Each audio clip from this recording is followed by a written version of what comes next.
Today I'm going to be talking about the ornithine transcarbamylase deficiency. This is an enzyme in the urea cycle and is actually one of the most common urea cycle disorders.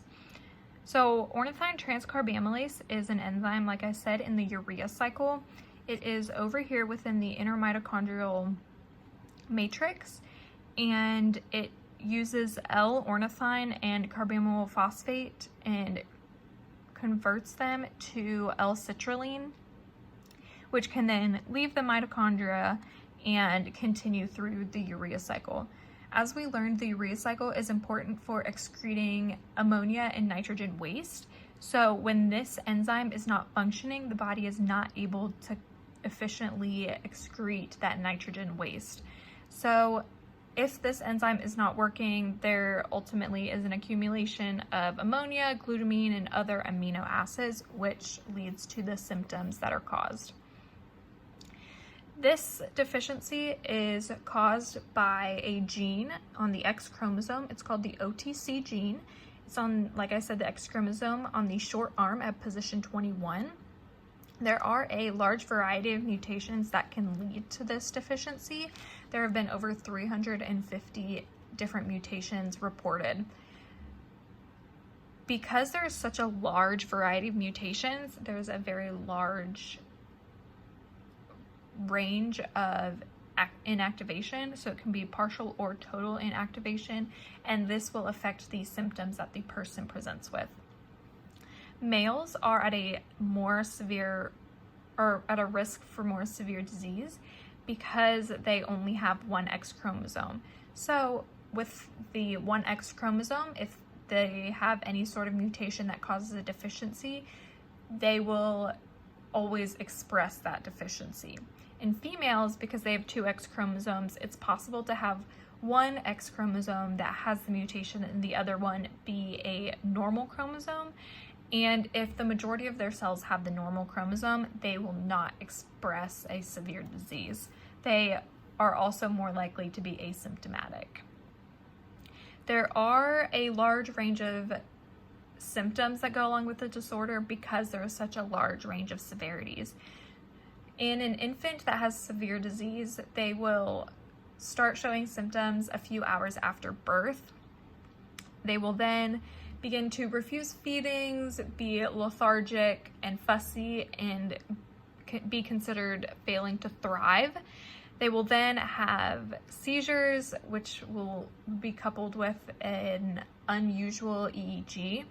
And then ultimately they fall into a hyperanemic coma, and this leads to death.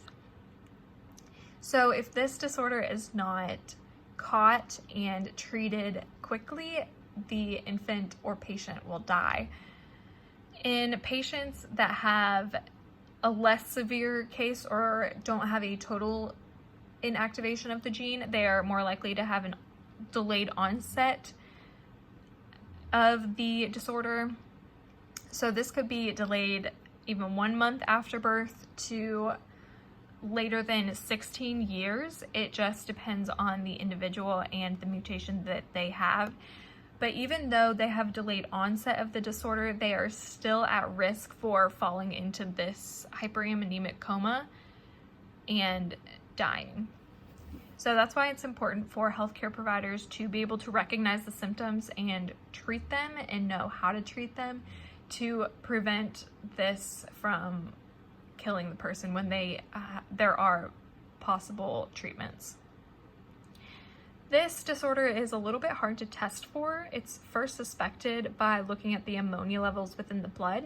Like I said, it is part of the urea cycle, so if the patient is not able to excrete the extra nitrogen or ammonia, they will build up, and you can test this in blood levels.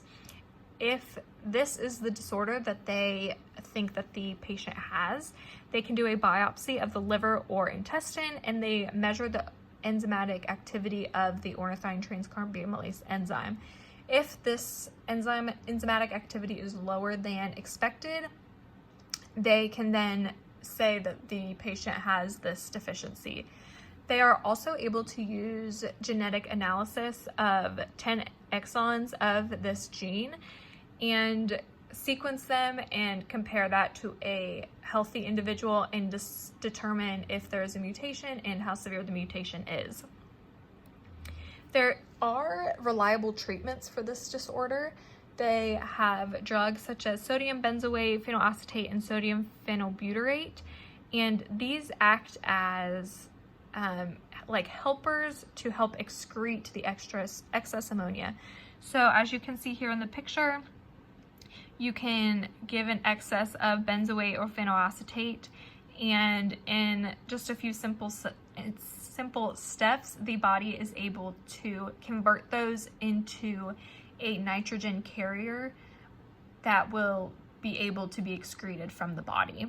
They can also prescribe ammonia scavengers or do gene therapy, but as many of us know, gene therapy is not, hasn't been fully researched and is not considered a cure. So that is still in experimental treatments. These are the references that I used for this presentation and my paper, and thank you.